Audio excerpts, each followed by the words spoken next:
Kasabay ng pag-uwika nito ay siya namang pag-atake ng pinuno ng mga tiray nang walang tigil. Dahil sa ginawa nito, maging sila ungkoy, bakas sa pagmumuka ang labis na paghihirap, malabanan lamang ang nilalang na yon. Nang makahanap ng tiyempo si Tandang Romar, mabilisan naman itong sinunggaba ng nilalang ng buong tapang. Pagpagsak nilang dalawa sa lupa, agad namang pinaghahampas ito ni Ongkoy ng kanyang bagakay hanggang sa dumating ang puntong ramdam na niya ang pagbaon nito sa katawan ng tiray. Hindi naman yun nakapalag dahil sa patuloy itong pinangingibabawan ng lakas ni Tandang Romar. Maging ang sibat noon ng tiray ay halos naging walang silbi dahil sa bilis ng mga pangyayari. Maya-maya pa, bigla naman itong inutusan ng kanyang alaga na linlangin at patayin ng matanda. Pagsipat dito ni Pipeng, walang sabi-sabi, agad niyang hinila papalayo si Tandang Romar nang masipat niya ang dahan-dahang paglabas sa likurang bahagi ng tiray ng kanyang alaga. Tiyempong napaatras niya ng konti noon si Tandang Romar nang bigla yung sumunggab gamit-gamit ang kanyang napakatulis na buntot. Sa pagtayo ni Victor sa kanyang kinaroroonan, ay halos hindi maipinta ang galit nito at kagalakan. Ngumingisi-ngisi pa yon habang patuloy na dinidilaan ang kanyang sugat sa kanang braso. Mahusay. Hindi din pala pipitsugin ng iyong mga kasama, Raha. Siguro, panahon na para ako naman ang magseryoso sa labanang ito. Wika ng pinuno ng mga tiray habang dahan-dahang lumilitaw ang kanyang sibat. Matapos niyang makapagwika, mabilisan namang nagbago ang anyo nito hanggang sa maging kahawig na yon ng demonyo. Paglalarawan ni Pipeng sa nilalang na yon, napakarami nitong kulubot sa kanyang pagmumuka at wala itong buhok sa kanyang ulo. Tapyas din ang tenga nito at wala itong ilong. Hanggang tenga ang bunganga niya at meron itong malasapating na mga pangil. Namumula at nangingitim din ang kulay ng mga balat nito at meron itong nagbabagang mga mata. Mahaba din ang balikat ng nilalang na yon at meron itong binting malakambing. Humaba din ang tadyang nito na siyang pinamamahayan ng kanyang alaga. Matapos nitong makapagpalit anyo, bigla naman itong ibinaba ang kanyang dalawang kamay sa lupa na animoy isang sa aso kung iyong titingnan. Ang alaga noon ni Victor nananatiling nakapulupot sa kanyang tadyang habang ang ulo naman nito ay nakatanday sa kanyang ulo. Nagsisilbi din niyang buntot ang buntot ng kanyang alaga dahil sa naroon din yon nakalapit sa pinakadulong bahagi ng kanyang katawan. Sa pagpapatuloy ng paggapang nito sa lupa, dahan-dahan itong pinaikutan sila Pipeng habang patuloy na nag-aangil. Maya-maya pa, laking gulat na lamang nila nang bigla itong tumalon-talon sa mga talahib. Sa pagdapo nito sa mga sanga ng puno, ay siya namang paglitaw ng kanyang sibat na siyang labis na ikinabahala nila Pipeng. Sa oras kasi na dumapo si Victor sa lupa, kusang nawawala ang sibat na yon. At sa oras na makaalis na siya sa lupa, kusa naman itong lumilitaw. Habang patuloy nilang pinagmamasdan ang ginagawa nito, panay naman ang kanilang ginagawang paghahanda para sa pagsugod ng nilalang. Ilang minuto pa ang lumipas, bigla namang tumahimik ang buong paligid dahil sa pagkawala ng tiray. Patuloy nila itong pinakikiramdaman, subalit bigo silang mahanap ang kinaroroonan ng presensya nito. Maya-maya pa, bigla namang nakarinig si Pipeng ng mga bulong sa kanyang isipan na nagsasabing, Katapusan nyo na, Ra. Iisa-isahin ko kayo, kagaya ng ginawa ko sa iyong dating pamilya.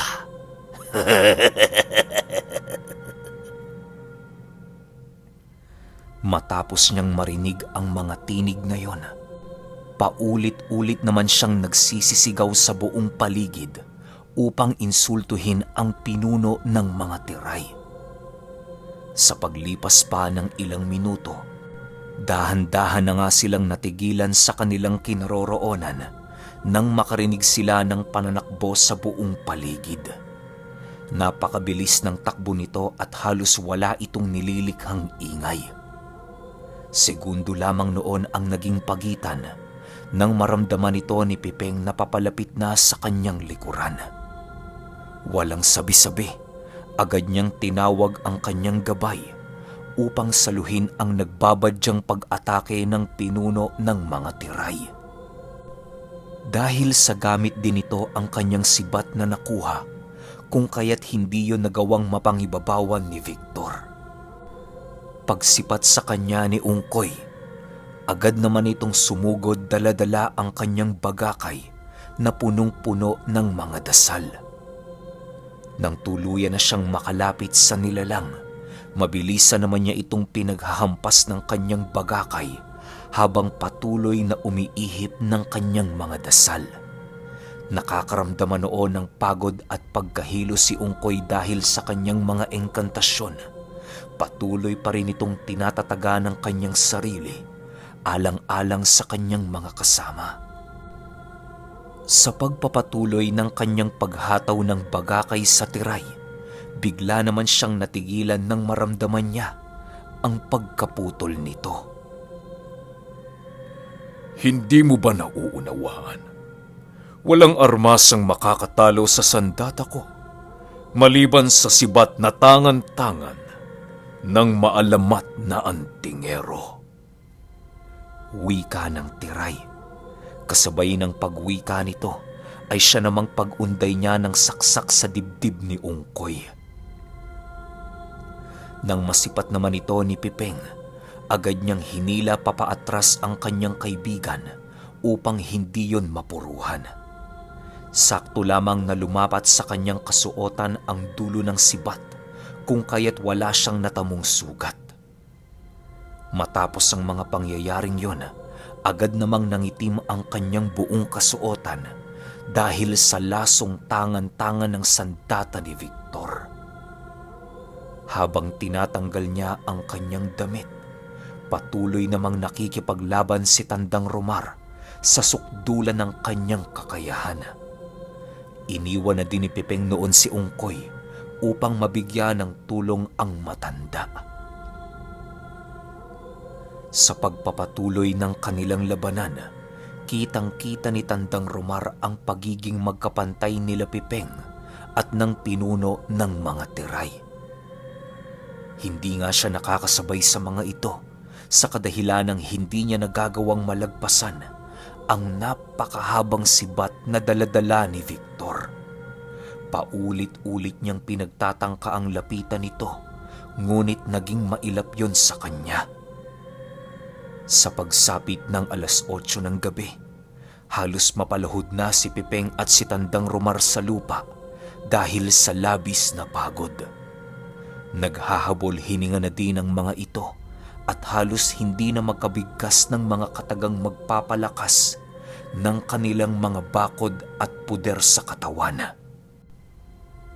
Maya-maya pa, bigla namang nakita ni Pipeng ang paika-ikang si Ungkoy dahil sa pagkalaso ng dibdib nito sa kung saang bahaging muntikang lumapat ang sibat ng pinuno ng mga tiray. Alam niyang may lakas pa ang kaibigan niyang yon, kung kaya't ninais niyang hayaan ito sa kanyang gagawin. Sa pagsugod ni Ungkoy sa tiray, panayang pagsigaw nito habang patuloy na iwinawasiwas ang kanyang bagakay sa iba't ibang direksyon upang hindi mahulaan ng tiray ang kanyang gagawing pag-atake. Sa paglapit niya sa nilalang na yon, buong lakas naman siyang sinalubong ng tiray na merong pagtatangkang siya ay kitilan ng buhay. Ngunit lingid sa kaalaman ng nilalang, isang pain lang pala si Ungkoy sa planong naisip ni Pipeng. Paglapit ni Ungkoy dito, agad naman niyang sinunggaba ng nilalang upang maibagsak yon sa lupa. Nang nasa itaas na bahagi na siya nito, mabilisan naman niyang ipinako ang dalawang kamay nito sa lupa gamit-gamit ang kanyang bagakay. Pilit mang nagpupumiglas ang tiray, naging imposible ito sa kanya sa kadahilan ng patuloy pa ring nag-uusal si Ungkoy ng mga pamako kahit ito ay nanghihina na. Nang makabangon na dinoon si Tandang Romar, agad niyang nilapitan si Ungkoy upang ito ay tulungan. Alam niyang alanganin ng humiram ng lakas sa ngipin ng kalabaw, subalit pilit niya pa rin itong ginawa sa huling pagkakataon. Nagsisisigaw na noon ang dalawa dahil sa labis na silang nahihirapan sa pagpupumiglas ng nilalang.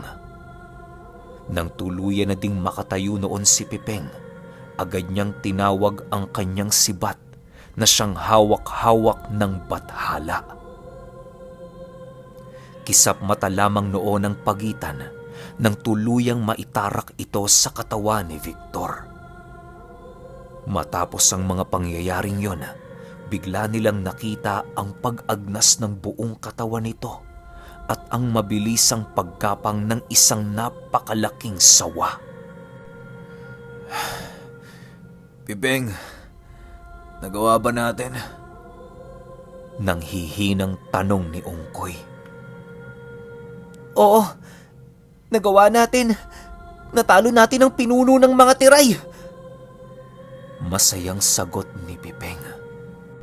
Matapos makasagot ni Pipeng, agad naman itong nilapitan ang nakabulagtang katawan ni Ungkoy na merong napakaraming sugat sa buong katawan. Halos naghahabol hininga na din yon at parang naghihingalo na. Dahil sa mga pangyayari, agad naman nilang nilapitan ito upang mabigyan ng mga paunang lunas. Nagkataon naman noong merong pang tirang langis si Tandang Romar, kung kaya't yun na muna ang kanilang inilagay sa sugat na natamo ni Ungkoy. Paghiga nito sa lupa, gulat na gulat silang dalawa nang masipat nilang sunog na ang buong katawan nito at napakarami na nitong lasong gumagapang sa kanyang katawan. Patuloy ding sumusuka ng dugo si Ungkoy habang nakatitig kay Pipeng. Maya-maya pa, agad namang nakatulog si Ungkoy, kaya wala nang naisip na paraan sila Pipeng kung hindi ang ipasok yon sa kanilang tahanan. Maigi nila itong binantayan hanggang sa hindi nila napansin na maging sila ay nakatulog na rin. Kinaumagahan, inabot na sila ng tanghali bago nagising. Kung hindi pa sila nakarinig noon ng pagkatok sa kanilang pinto, ay hindi pa sila tuluyang magigising sa kanilang mahimbing na pagkakatulog. Magandang umaga ho! Manong Romar, yung bakuran niyo po sira-sira na. Wika ng isang magsasaka na napadpad sa kanilang tahanan. Kaya pala panayang katok nito sa kanilang pinto upang ipaalam ang nangyaring insidente sa kanilang bakuran. Pagbukas nila Pipeng, bumungad sa kanila ang iilang punong tumba na halos wala na itong dahon sa kanilang mga sanga. Wasak din ang bakod ng kanilang tirahan, maging ang dalawang haligi ng kanilang bahay. Marami ring uka ang buong paligid ng kanilang bakuran na para bang hinukay ito buong magdamag. Ang mga pananim ding gulay nila Pipeng noon ay halos mawala na ang buong bakas dahil sa tindi ng mga pangyayari. Nang masipat nila ang nangyari sa kanilang bakuran, pilit naman itong pinalusutan ni Ungkoy. Hayaan nyo lang ho yan, Manong. Huwag nyo na lang hong pansinin. Kagabi ho kasi, merong grupo ng mga kalabaw at bakang nagawi dito sa amin. Nag-away nga ho eh. Pilit naming silang inaawat pero hindi pa rin huminto ang mga yon. Hanggang sa nasira nila ang kabuuan ng aming lupa. Palusot naman ni Ungkoy. Nang marinig nila Pipeng ang sinabi nito, ay tumangulang naman sila ni Tandang Romar upang sang-ayunan ang sinabi ng kanilang kaibigan. Dahil sa may gagawin pa noon ng magsasaka, kung kaya't sumang-ayon na lang din ito at agad din namang nagpaalam sa kanila. Sa paglipas pa ng mga oras, ninais nilang magtrabaho sa kanilang lugar upang maisaayos ang buong paligid. Napagkasunduan din noon nila Pipeng na bumalik na sa lugar ni Tandang Romar pagkaraan ng 1 buwan. Wala na kasing saysay ang pananatili nila doon sa kadahilanang natunto na sila ng mga tiray. Sa pagsapit ng hapon noong mismong araw, balik normal na naman ang kaganapan sa tahanan nila Pipeng. Hindi na nila noon napansin ang karamdamang natamo ni Ungkoy sa kadahilanang naging masigla naman ang pangangatawan nito buong maghapon. Dahil sa marami noong nagsikumpulan sa kanilang tinitirhan para makiusyoso, kung kaya't tuluyan na ngang nalimot nila Pipeng ang kanilang mga tinamong bugbog at pinsala sa digmaan.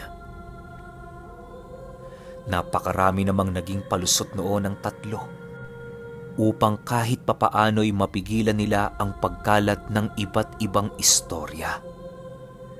Matapos ang mga pangyayaring yon, mas lalo pang naging misteryo sa kanilang mga kababaryo ang kakaibang naganap sa bahay nila Tandang Romar.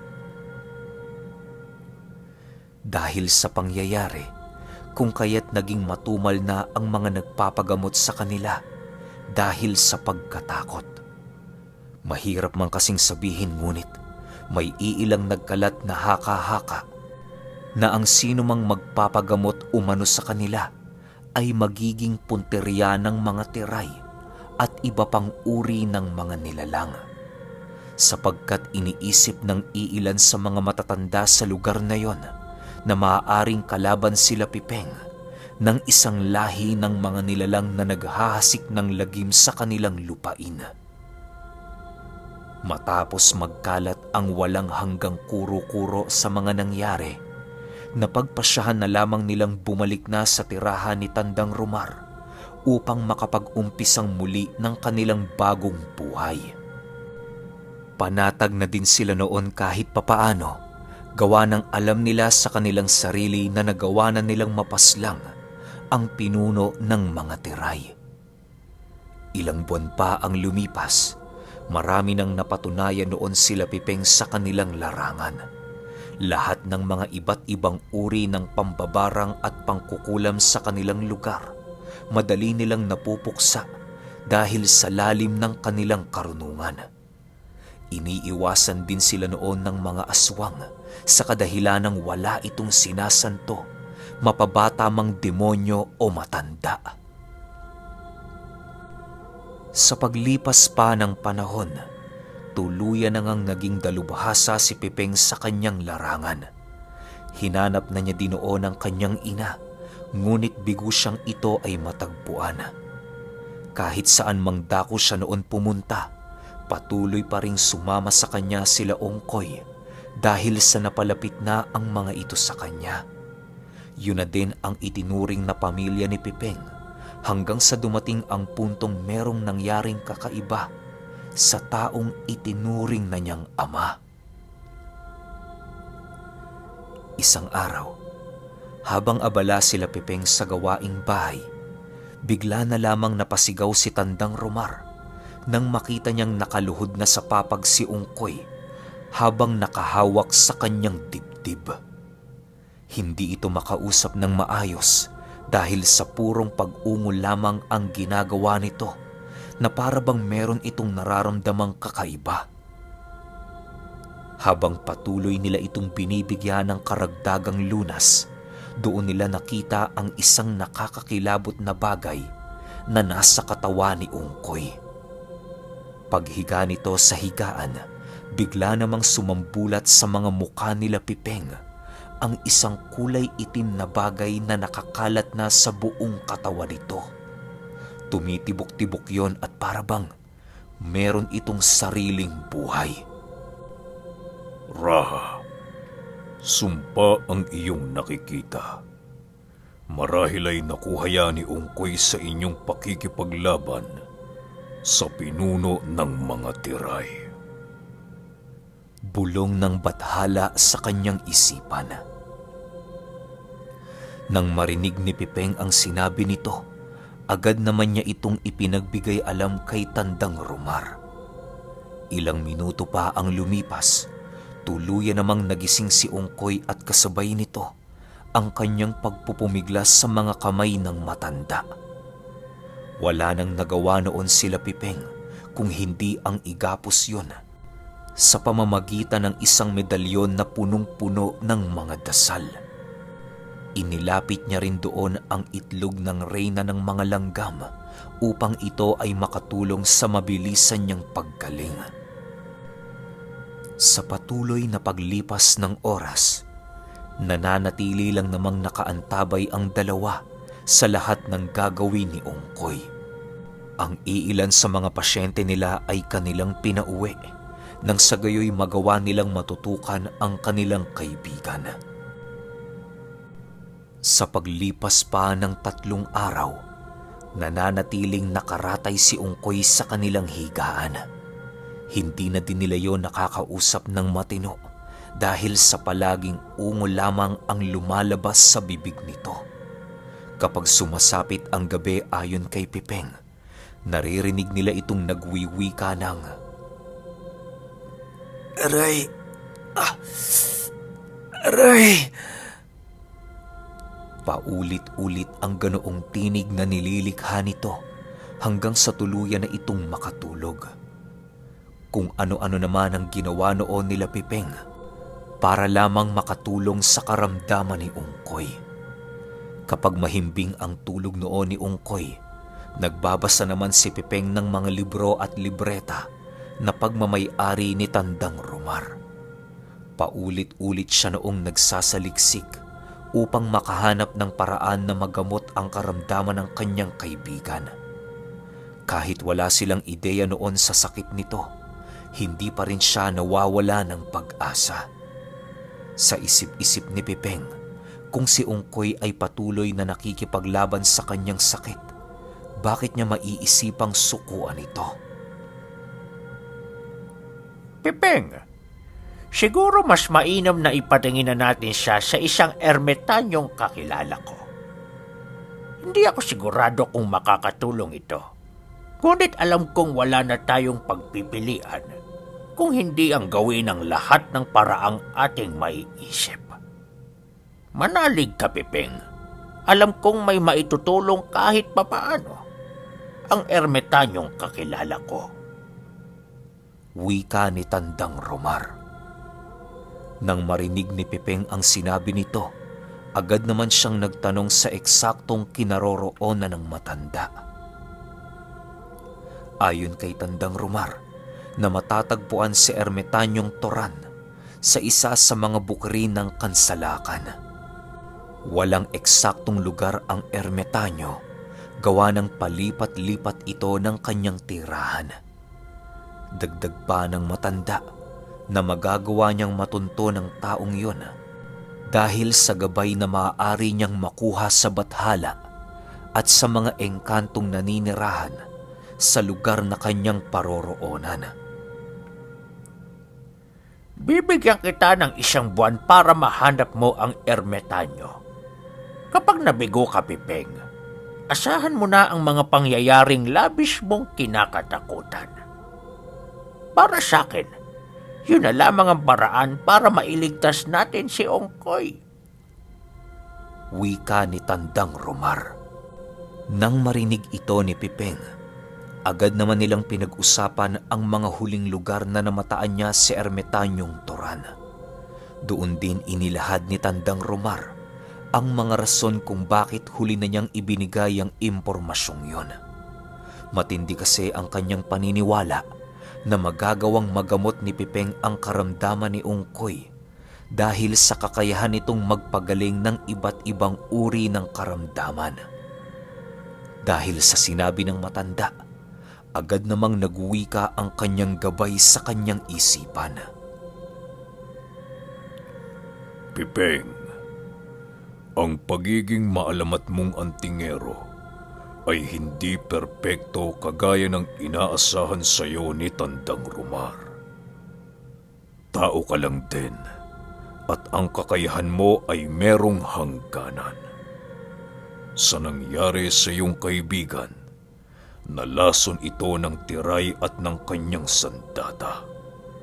Kung kaya't wala kang kapangyarihang mapagaling ito. May iilan akong karunungan sa pagpapagaling ng ganitong uri ng karamdaman. Subalit kinakailangan mong magsanay ng ilang dekada upang ito ay iyong mapaghusayan. Paliwanag naman ng bathala. Matapos ang kanilang pag-uusap, doon na inumpisahan ni Pipeng ang pag-iimpake ng kanyang mga gamit para sa paglalakbay. Pilit naman niya noong tinataga ng kanyang sarili alang-alang sa buhay ng kanyang kaibigan. Sa paglisan niya sa kanilang tahanan, ibinili ni Pipeng ang kanyang nag-iisang mutya sa kaibigan niyang nanghihina. Kaungkoy, kayo na po muna ang humawak niyan. Poprotektahan kayo niyan kapag kayo ay nasa panganib. Huwag kayong mag-alala. Gagawin ko ang lahat ng aking makakaya upang madala ang ermitanyong makakatulong sa inyo. Lakasan niyo ang loob niyo hanggang sa panahong makabalik na ako. Mag-iingat ka at naway bigyan ka pa ng lakas ng Panginoon. Wika ni Pipeng habang hawak-hawak ang kamay ni Ungkoy. Matapos niyang bilinan yon ng mga kataga, agad naman siyang lumapit kay Tandang Romar upang magpaalam.